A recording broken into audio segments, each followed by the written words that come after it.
Rishi Sunak is protecting genocide, not democracy. Rishi Sunak really doesn't have any right to start lecturing people on democracy. Rishi Sunak wasn't even elected as a Prime Minister because nobody stood against him in the last election. When he did stand against the unlamented Liz Truss, he lost the election, so he has no mandate. He is the third Tory Prime Minister since 2019. We've seen Boris Johnson, who blew himself up over Partygate. We saw Liz Truss, who was the most short-lived and unpopular Prime Minister ever. And now we're seeing Sunak, who claims that he represents democracy, but who attacks the democratic vote of the people of Rochdale, and who has absolutely nothing to say about real democracy. Instead of which, we've seen under successive Tory governments, law after law which tries to restrict people's ability to protest. The Home Secretary, James Cleverly, said the protesters have made their point. The way to change things in this country is through the ballot box. Well, the answer to that is in Rochdale, people did register their complaints through the ballot box, and that's been denounced as well. So let's have a general election and see how many people vote for these Tories. If you look at the poll which has come out, which shows that the Tories are even more unpopular than they have been before, the Tory strategy is simply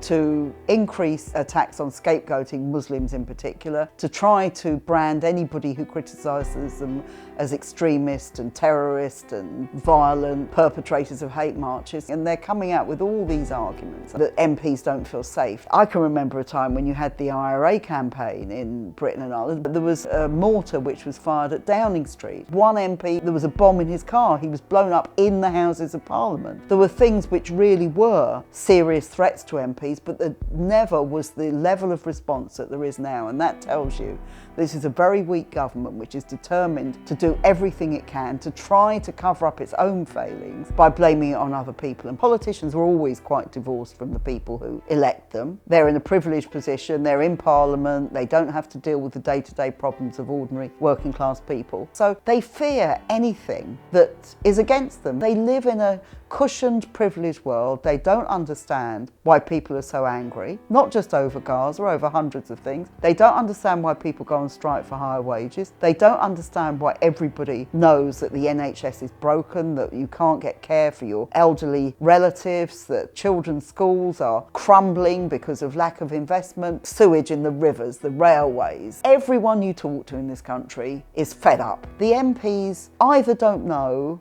or don't care or are incapable of doing anything about it. And in that situation, they're frightened of anything that challenges them. And of course, what the huge movement around Gaza has done, it's challenged people all the time. 66% of people in this country want a ceasefire. They think this is something we shouldn't have a view on. So what do they do then? They try to make out we're all extremists. They don't want us to protest in any way. They don't want us to go to MPs' offices.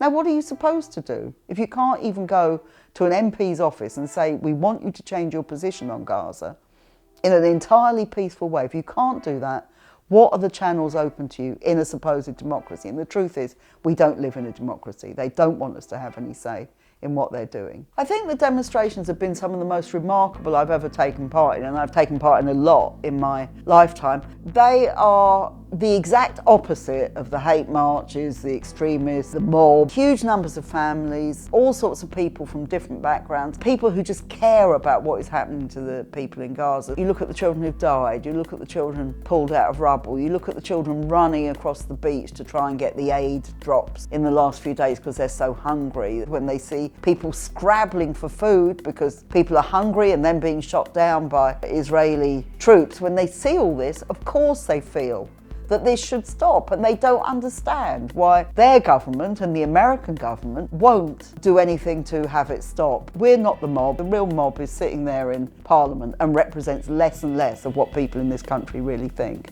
When you have politicians like Rishi Sunak, the richest politician in the House of Commons, when you look at their contempt for democracy, you have to say that they really don't want people to vote for anything but the two main parties. They don't want anybody complaining about anything. We're expected to elect them once every 5 years, let them do things which attack either people in this country through public spending cuts, through running down the NHS, or people in other countries like in Gaza. We are helping to arm and fund Israel. So we are complicit in what Israel is doing. You don't even have to agree with what we're doing over Gaza. You certainly don't have to support the Palestinians. You might have very different views, but you've got to stand up and support the right of demonstrators now, because if you don't, then it could be when you want to protest over your thing, there won't be the right to protest. There won't be the ability to do that.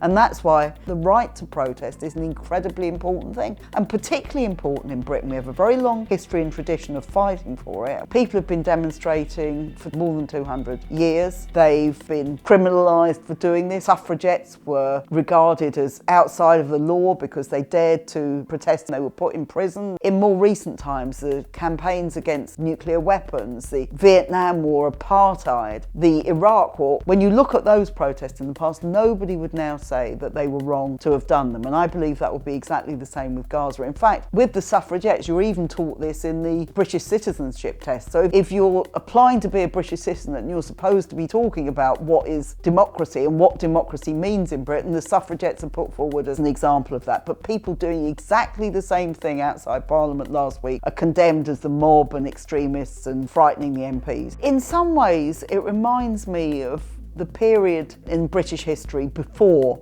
you had any kind of democratic accountability. In the 18th century or early 19th century, if you tried to join a trade union, it was made illegal. If you wanted to demonstrate for the vote or for any democratic reform, you were mowed down as people were in Peterloo. We're told now those were the bad old days. We've all got the vote now. Nothing like that could happen again. But the truth is, if you start restricting democracy, and let's face it, this isn't just about demonstrations. You've got voter ID for elections now, which makes it harder for poorer and working class people to vote than it used to. That's a deliberate attempt at voter suppression. The Tories are constantly trying to find ways of making sure that the boundaries make it safer for them to keep getting elected. They want to stop people from voting who might vote against them. So there are all sorts of ways in which they do this. And once you start denying people the right to vote or making it harder to vote, once you start denying them the right to protest, then very, very dangerous consequences can arise. You can get a growth in terrorism because people don't see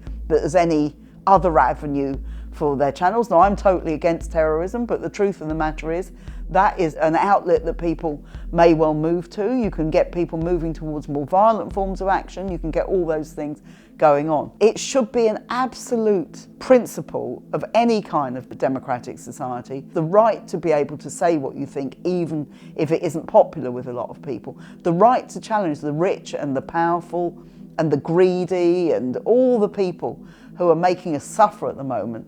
They want to stop all these. They want it to disappear. They want it to be put under wraps. They don't want people publicly doing things. So, you know, it gets closer and closer to an authoritarian regime, and then it will burst out in all sorts of unexpected ways. We're in a very, very dangerous period politically now because people in this country are much worse off than they have been. Their income is lower, their wages haven't kept pace with inflation. We've got the most appalling housing crisis I think anybody can remember. We're seeing public spending being slashed with all the implications that has for families and everybody for the quality of their life. And we have very, very unpopular politicians. In that situation, a political vacuum starts to open up, and this is quite dangerous. And the danger is, of course, of the far right. We've seen that in a number of countries. In the European elections, it looks like nearly everywhere the far right are going to do very well. And a lot of the far right ideology is against immigrants and is against Muslims. And the two are very closely tied. So this can turn into a very nasty movement. I don't believe it's how most people in this country think. I think most people would reject those far right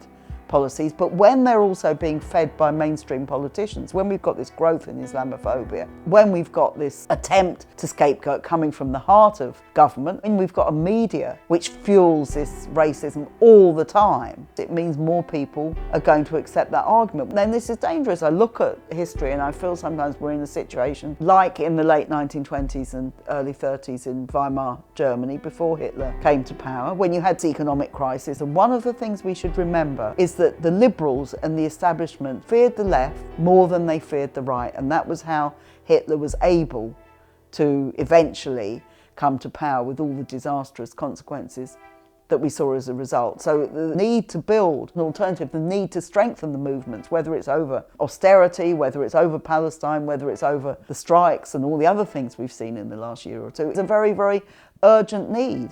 And the mainstream politicians are paving the way for a far-right revival. I've got absolutely no doubt about that.